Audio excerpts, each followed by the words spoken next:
नमस्कार, मैं हूं समर्थ श्रीवास्तव और आप जुड़ चुके हैं यूपी तक के मॉर्निंग के सबसे पहले सेगमेंट के साथ, जिसका नाम है सुर्खियां, जहां हम आपको रूबरू कराएंगे उन खबरों से जिनसे हो सकता है आपका सरोकार।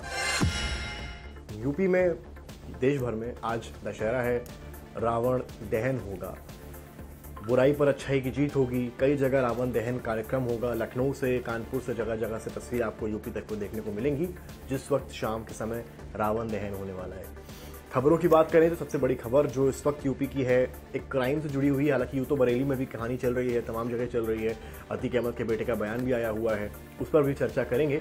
लेकिन बहराइच की एक घटना जहां पर 2 किशोरों की हत्या कर पत्नी और 2 बच्चियों के साथ खुद भी एक बहराइच का किसान ने खुद को भी आग लगा ली और घर को भी आग लगा ली, जिसमें 6 लोगों की मौत हो गई है, जिसमें से 3 बच्चे हैं, यानी कि 2 किशोरी हैं और 2 बच्चियां हैं, 4 बच्चे हैं और खुद पति पत्नी की मौत हो गई है। कई इसमें थ्योरीज निकल कर आ रही हैं। एक थ्योरी ये कहती है कि लहसुन बोने से मना करने पर हत्या का आरोप है। दोनों भाई हिरासत में हैं, गांव में पीएसी तैनात कर दी गई है। खबर क्या है, आइए समझ लेते हैं। लहसुन की बुआई से इंकार करने पर गांव निवासी विजय कुमार मौर्य ने बुधवार सुबह 2 किशोरों को गड़ासे से काट कर हत्या कर दी। इसके बाद खुद को परिवार सहित कमरे में बंद कर आग के हवाले कर दिया। फायर ब्रिगेड ने आग बुझाकर दरवाजा तोड़ा तो भीतर विजय कुमार, पत्नी धीरज कुमारी, बेटे का जला हुआ शव मिला। रामगांव पुलिस ने विजय के भाई मनोज और अजय को हिरासत में लेकर पूछताछ शुरू की है। दोनों ने बताया 1 वर्ष पूर्व सड़क हादसे में इकलौते पुत्र की मौत के बाद से विजय को मानसिक स्थिति ठीक नहीं थी, यानी कि वो मानसिक तौर पर बीमार था। वो आए दिन पत्नी और बच्चियों से भी मारपीट करता था। पुलिस ने क्या कहा है? पुलिस ने कहा है कि करीब 5 एकड़ जमीन खरीद कर खेती शुरू की थी उसने। गांव के अन्य लोगों की जमीन भी बटाई पराली थी। उसके दोनों भाई भी यहाँ अलग मकान बनाकर रहते थे। बुधवार को खेत में लहसुन की बुआई के लिए विजय ने गांव निवासी 2-3 बच्चों को बुलाया और सूरज और सनी ने मानवनी होने के कारण काम करने से इंकार कर दिया। नोकझोंक के बीच में विजय ने किशन को लकड़ी काटने के लिए घर से बाहर भेज दिया। सूरज और सनी से गुस्साए विजय ने घर के आंगन में गड़ासे से दुबार कर दोनों की हत्या कर दी। अब कहानी यहाँ खत्म नहीं होती है। एक और थ्योरी जो है वो ये कहती है, पहले 2 किशोरों की बलि दी, फिर पूरे परिवार संग कमरे को बंद कर आग लगा ली, 6 लोगों की मौत है। ये थ्योरी क्या कहती है, आइए ये भी समझ लेते हैं। इसमें कहा गया है कि 2 किशोरों की बलि देने सहित 6 मौतों की घटना को बुधवार को गांव के लोग सिहर उठे। रामगांव के ग्राम पंचायत कि इस गांव में 2 किशोरों की हत्या करने के बाद एक किसान ने पत्नी 2 बेटियों सहित खुद को कमरे में बंद कर जिंदा जला लिया, यानी कि 4 परिवार के लोग और 2 वो किशोरी। घटनास्थल के पास सिंदूर और पूजन सामग्री मिली है। इसके अलावा आशंका है कि ये क्रूरता तंत्र मंत्र में अंत के अंधविश्वास में की गई है। अपर पुलिस अधीक्षक डीपी तिवारी ने बताया कि किसान विजय कुमार खेती बाड़ी और पशुपालन करता था। कुछ दिन पहले उसके इकलौते बेटे की सड़क हादसे में मौत हो गई थी। इसके बाद से मानसिक तौर पर भी बीमार था और इसका जो व्यवहार था उसमें भी परिवर्तन आ गया था। पुलिस जांच में सामने आया कि बुधवार सुबह घर पर लहसुन साफ करने के लिए उसने गांव, तो ये थ्योरी जो मैं आपको पहले बता रहा था वो है।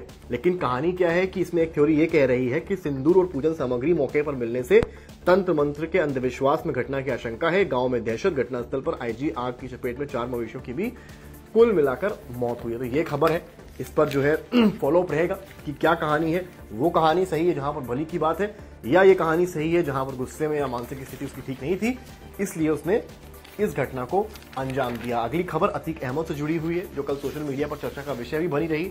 अतीक अहमद, तो भाई अतीक अहमद का तो खत्म हो गया जिस तरह से पूरा प्रयागराज में वो हॉस्पिटल में इंसिडेंट हुआ। लेकिन उसके बाद अब कहानी ये है कि आखिर परिवार का क्या, शाइस्ता का क्या, उसके बेटों का क्या।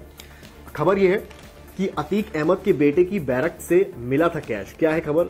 अतीक के बेटे अली अहमद को केंद्रीय कारागार नैनी से झांसी जेल भेज दिया गया है कल, ठीक है।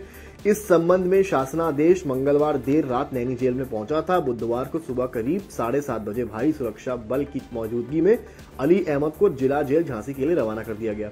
अली ने 5 करोड़ की रंगदारी मामले में 30 जुलाई 2022 को कोर्ट में सरेंडर किया था। अली पर प्रॉपर्टी डीलर जीशान और जानू से 5 करोड़ की रंगदारी मांगने का आरोप है। 17 जून 2025 को अली की बैरक से कैश बरामद हुआ था। जेल प्रशासन के अनुसार उसके पास 1000 यानी कि 1100 नगद मिले थे। डीआईजी कह रहे हैं कि उसकी बैरक में छापेमारी कर कैश बरामद किया गया था। इस मामले में एक डिप्टी जेलर और एक हेड वार्डर को भी सस्पेंड किया गया है। अब आते हैं उस बयान पर जो अली ने कल दिया। अली को जब झांसी जेल शिफ्ट किया जा रहा था, तो जब वो जिस वैन से पुलिस की वो लाया जा रहा था, तो बाहर मीडिया कर्मी कुछ मिले, उन्होंने सवाल किया, इस पर अली ने कुछ कहा है मुख्यमंत्री से। कुल मिलाकर गुहार लगाई है, ऐसी गुहार जो एक वक्त में अतीक अहमद ने भी लगाई थी, जब उसने कहा था कि मिट्टी में मिल गए हैं, परिवार को बख्श दीजिए। अब उसके बेटे का एक बयान आया है। क्या बयान आया है, आइए पढ़ते हैं। अली अहमद ने मीडिया को दिए बयान में सीएम योगी से गुहार लगाते हुए कहा गया है कि अब और न सताया जाए। अली ने कहा कि जो हो गया वो हो गया, अन्यथा सताया जा रहा है, मुख्यमंत्री हमें बचा लें। अली ने कहा कि जब वो गृह जनपद की जेल में था तो किसी को भी मिलने नहीं दिया गया, अब वहां से भी 400 किलोमीटर दूर जेल में भेज दिया गया है। जेल में खतरे की बात पूछे जाने पर अली ने मीडिया से कहा कि ये आप लोग बेहतर जानते हैं।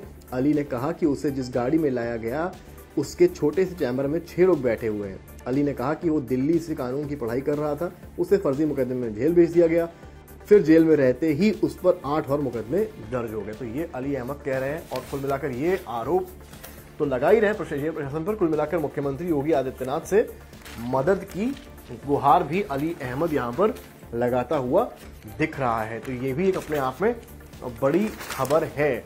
इसके अलावा एक खबर जो है वो आ रही है, जो गैंग एटीएस ने पकड़ा उसको लेकर, यानी कि जो मशवरा ग्रुप पर रची जा रही थी धर्मगुरुओं की हत्या की साजिश, फतेहपुर के मोहम्मद रजा ने बनाया था व्हाट्सएप पर कट्टरपंथियों का कोर ग्रुप। 20 से ज्यादा सदस्य थे शामिल, अलग अलग जिलों के लोगों को चुनकर मेंबर बनाया था। खबर क्या है, आइए समझ लेते हैं। हिंदू धर्मगुरुओं की हत्या की साजिश रचने वाले मुजाहिदीन आर्मी के सरगना मोहम्मद रजा ने व्हाट्सएप पर मशवरा ग्रुप बनाया था। इसमें अलग अलग जिलों के युवाओं को जोड़कर फंडिंग और हथियारों का इंतजाम किया जा रहा था। मोहम्मद रजा की गिरफ्तारी के बाद एटीएस को इस बाबत पुख्ता प्रमाण मिले हैं, जिसके बाद इस ग्रुप के सदस्यों के बाकी सदस्यों की तलाश भी जारी है। सूत्र यह भी बता रहे हैं कि फतेहपुर निवासी मोहम्मद रजा ने अपने खतरनाक मंसूबों को पूरा करने के लिए पहले कई व्हाट्सएप ग्रुप से खुद को शामिल कराया, और फिर उसमें से कट्टरपंथी जो विचारधारा के लोग थे उन युवाओं को चिन्हित कर एक कोर ग्रुप बनाया। इस पर मुसलमानों के साथ जुल्म ज्यादती होने संबंधी पोस्ट डालने के साथ भड़काऊ भाषण दिए, जिससे कि उनका ब्रेन वॉश हो, और फिर रजा ने इन हिंदूवादी नेताओं को ठिकाने लगाने के लिए ग्रुप के बाकी सदस्यों को उकसाया। केवल नेता ही नहीं बल्कि कुल धर्म गुरुओं को भी ठिकाने लगाने के लिए कहा है। देखिए, कल एनसीआरबी का डेटा आया है, तो मुख्यमंत्री कह रहे हैं कि महिला अपराधों पर लगाम लगी है, सजा दिलाने में उत्तर प्रदेश नंबर 1 हुआ है। मुख्यमंत्री योगी ने कहा है कि उत्तर प्रदेश में सुरक्षित और सम्मानित हैं बेटियां। प्रदेशवासियों को उन्होंने महानवमी और विजयदशमी की शुभकामनाएं दी हैं। खबर यह भी है डेटा की, अगर आप बात करेंगे, कि देश के मुकाबले यूपी में अपराध 25% कम है। विभिन्न अपराध श्रेणियों में भी दर्ज की गई उल्लेखनीय कमियां। महिला सुरक्षा भी मजबूत है, वरिष्ठ नागरिक सुरक्षित हैं। ये सारी बातें डीजीपी से लेकर मुख्यमंत्री कह रहे हैं। विपक्ष कह रहा है कि ये सब केवल ऑन पेपर है, असलियत तो कुछ और ही है। अब विपक्ष के दावे हैं कि उत्तर प्रदेश में क्राइम खत्म नहीं हो रहा है बल्कि बढ़ रहा है। तो इस बीच में एनसीआरबी के डेटा सरकार दिखा रही है और कह रही है कि आप एक बार बैठें और इस डेटा को पढ़ें। अब इसके अलावा एक खबर मंत्रियों से जुड़ी भी है, संघ से जुड़ी भी है। मंत्री बैठक में संघ की राय को तवज्जो देंगे, यानी कि मंत्रियों को जिले में करनी है कोर कमेटी की बैठक। संघ परिवार के 2 प्रतिनिधि अनिवार्य रूप से रहेंगे मौजूद। ये थोड़ी सी ऐसी खबर है जहां पर आप देखिए, आरएसएस बीजेपी के टकराव को लेकर पहले बहुत खबरें आई, लेकिन कल प्रधानमंत्री मोदी ने स्टेज शेयर किया है, 100 साल पूरे हुए हैं। अब एक खबर यूपी से जुड़ी हुई भी है, क्या है आइए समझते हैं। सरकार यानी प्रदेश सरकार के मंत्रियों को जिले में होने वाली बैठकों में संघ को तरजीह मिलेगी। नाम को बनी जिलों की कोर कमेटियों को अब योगी सरकार एक्टिव करने जा रही है। इन कमेटियों की हर माह बैठक होगी। बैठक में प्रभारी मंत्री मौजूद रहेंगे, कार्यकर्ताओं से जुड़े और अन्य मुद्दों पर चर्चा होगी। प्रशासनिक अधिकारी भी मौजूद रहेंगे ताकि समाधान कराया जा सके। खास बात यह है कि कोर कमेटी की बैठकों में संघ के 2 प्रतिनिधि अनिवार्य रूप से मौजूद रहेंगे। ये एक बड़ी बात है। लोकसभा चुनाव में संघ और उससे जुड़े संगठन उतने सक्रिय नहीं दिखे थे जितने वो पहले रहते आए हैं। कारण चाहे और भी रहे हों, लेकिन यूपी में भाजपा का प्रदर्शन अच्छा नहीं रहा। पार्टी 64 से न सिर्फ 33 सीट्स पर आई बल्कि प्रदेश में नंबर 2 की हैसियत में आ गई। ये बड़ी बात बताई जा रही है। अब परिस्थितियों में खासा बदलाव दिखा रहा है। मौजूदा हालात में संघ और भाजपा दोनों एक दूसरे की अहमियत समझ रहे हैं। यही कारण है कि तस्वीर दिल्ली से भी बदलती जा रही है और लखनऊ में भी बदलाव करने की कुल मिलाकर कोशिशें हो रही हैं। ये बड़ी बात है कि जो महीने की बैठक समझ लीजिए कि जिलों की होगी, वहां पर संघ के 2 पदाधिकारी होंगे, यानी कि हर मोटा हर निर्णय में संघ की भी एक तरह से अब से होने वाली है। यानी कि बीजेपी समझ रही है कि संघ के बिना डगर जो है वो आसान नहीं है, कहते हैं ना ये राह नहीं आसान, तो फिर उसका अब जो है बीजेपी इसलिए संघ को साथ में जोड़ रही है जिससे कि आने वाले चुनाव में फायदा मिल सके। एक खबर के साथ अंत करेंगे। आपने सुना होगा एक मासूम बच्चे की गेमिंग में जान चली गई। कल पुलिस ने इस पूरे मामले का पर्दाफाश किया है। फ्री फायर गेम में फंसाकर झारखंड के ठग ने यश से हड़पी थी रकम, गिरफ्तार कर लिया गया है। ऑनलाइन गेम में फंसकर मोहनलालगंज के छात्र का यह मामला है। बिहार का एक किशोर भी इसमें शामिल था। लगभग 4.5 लाख के ऊपर रुपए, लैपटॉप और अन्य सामान जो है वो बरामद हुए हैं। जल्दी से खबर समझ लेते हैं। ऑनलाइन गेम में फंसकर 14 लाख रुपए गंवाने के बाद करने वाले छात्र यश की मौत के जिम्मेदारों को आखिरकार पुलिस ने पकड़ लिया है। यश फ्री फायर मैक्स गेम खेलता था। उसे झारखंड के पूर्वी सिंह भूमि निवास सनत गोराई ने झांसे में ले लिया था। उसने यश से लाखों रुपए ट्रांसफर किए थे। तो ये आरोपी जो है इसने बताया है कि ऑनलाइन गेम में खेलने के दौरान यश से संपर्क हुआ था। चैट और फोन कॉल के जरिए यश को गेम खेलने और आईडी बेचने का लालच दिया था। बच्चा था वो भी इनके जाल में फंस गया। तो कुल मिलाकर यहाँ पर ये एक एक्शन लिया गया है। इसमें एसीपी रजनीश और डीसीपी निपुण अग्रवाल की टीम ने सकुशलता से जो है यहाँ पर अरेस्टिंग की है। इवन जो बच्चा है उसको भी हिरासत में लिया गया है। किशोर जो झारखंड से था। ये यूजुअली इस तरह के गेमिंग के जो खुलासे हैं वो जल्दी नहीं होते हैं, लेकिन हुआ है। एक छोटी सी खबर और गायत्री प्रजापति से जुड़ी हुई है। जेल में गायत्री प्रजापति पर हमला करने वाले बंदी पर एफआईआर दर्ज हो गई है। डीजी जेल ने दिए जांच के आदेश। डीआईजी जेल ने दर्ज किए बंदियों और जेलकर्मियों के बयान। पत्नी गायत्री प्रजापति को देखने केजीएमयू पहुंची थी। पत्नी का नाम है महाराजी देवी। क्या कह रहे हैं रामधनी डीआईजी जेल? पूर्व मंत्री के अपशब्द कहने पर आक्रोशित बंदी ने अलमारी की पतली लोहे की पटरी से वार कर उन्हें चोटिल कर दिया था। यह एक आकस्मिक घटना है। जांच में किसी तरह से कोई साजिश की बात सामने नहीं आई है। विभागीय जांच की जा रही है। कुल मिलाकर ये उत्तर प्रदेश से जुड़ी खबरें हैं। दशहरा की आप सभी को बहुत बहुत शुभकामनाएं। तो तमाम बड़ी खबरों को देखने के लिए, समझने के लिए देखते रहिए यूपी तक। धन्यवाद।